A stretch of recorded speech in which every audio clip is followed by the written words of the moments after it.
What's up everybody? I'm gonna go over what to do after running.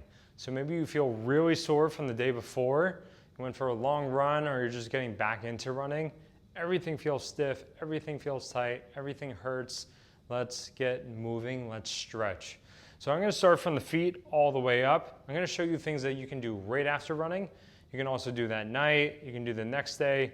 I recommend doing some of this stuff right after running, because otherwise if you wait and then you go to sit down, you don't move as much, you stay in the same position, you're just gonna feel stiff and it's gonna feel more sore doing some of these stretches. So try to make time for it right after. If not, doing it whenever is better than never. So let's start from the feet up. I'm gonna go to this wall here. We're gonna stretch the calf. I'm gonna show the left side. So first we're gonna focus on the gastrocnemius muscle, the calf muscle that both crosses the ankle as well as the knee. In order to stretch that muscle, I have to keep my knees straight. I always like a dynamic calf stretch where I'm hitting multiple planes. So I'm not just staying in this linear front and back, which typically that's the most common calf stretch that you're gonna see. I like going to the outside and the inside and straight ahead. A couple things I'm focusing on. I have to keep my heel flat on the ground, keeping my toes facing 12 o'clock, and I'm messing around playing with these angles. If I feel more sore than the other way, then I can just stay and repeat that direction. I'm also being mindful of my arch. I'm trying to keep my arch up, or if I let my arch fall down, where do I feel the stretch? So I'm messing around. Maybe you can see the small movement at my foot and ankle, but I'm being mindful of that as I perform that calf stretch. So we just hit the calves. You can also do it with the knee bent to hit more of the soleus muscle. I would say it's easiest just to stay going front and back versus these different angles that I showed earlier. Same thing, keep the heel flat on the ground, toes facing 12 o'clock. Now I'm gonna feel a stretch more in this region. Don't feel a pinch in the front of your ankle. If you do, mix it up how you're doing. Don't go as far. Okay, now let's go to the thighs. Let's hit the quads as well as let's hit the hamstrings. Can't go wrong with a standing quad stretch, right? You can be here, you can reach up. Big thing to focus on with this, from the side, keep your back relatively flat.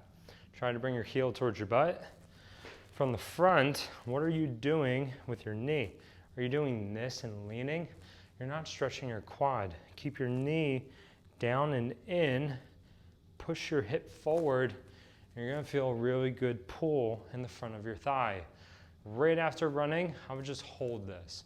I wouldn't make it dynamic. I'm just holding here, feeling the stretch, waiting for the intensity of the stretch to relax, then I'll switch sides.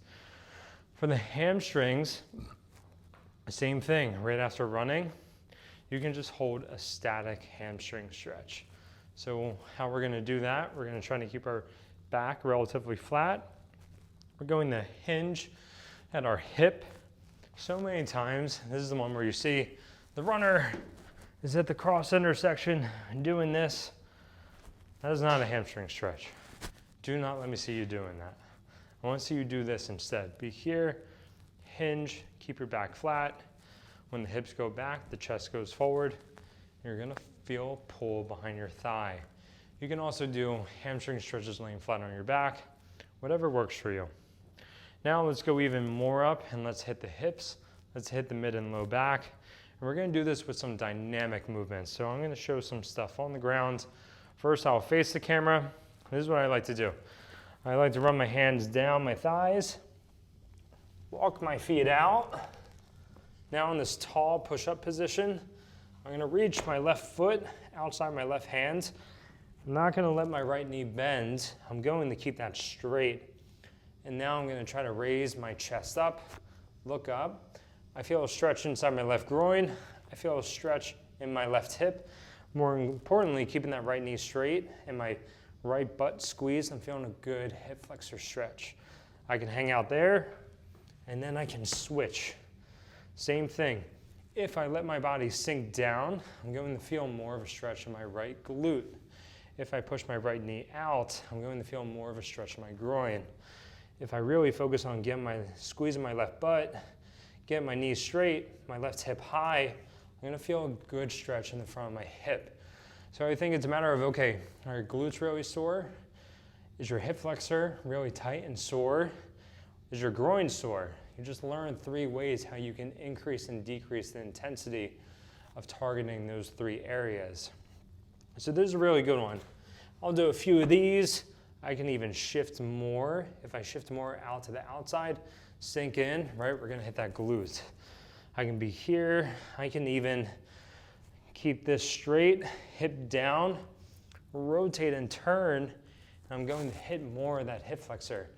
Probably seen us do this stretch too, the world's greatest stretch. So this is just taking away a piece of that movement. Last but not least, I always like to come down into a half kneeling position. I'll show this from the side. This is a good one. You can always get something under your knee for comfort, but get a good hip flexor stretch here, and then go into a good hamstring stretch. Hip flexor, hamstring. Keep it moving, right? I think that's the big takeaway from this video. After running, don't just lay on the couch. Don't just sit down in the same position for a few hours. You're gonna feel really stiff. Oh, this is a good one too. This is good for if you want to stretch your quads. So I'll just hang out here for the end, stretch my quads, but that's the takeaway, right? Stay moving, keep stretching. Running is a repetitive motion. You're bound to feel stiff and tight in certain areas. So I can't recommend stretching enough in complementary of a cross-training program. You gotta train different planes of movement. Maybe I'll do a video on that another time.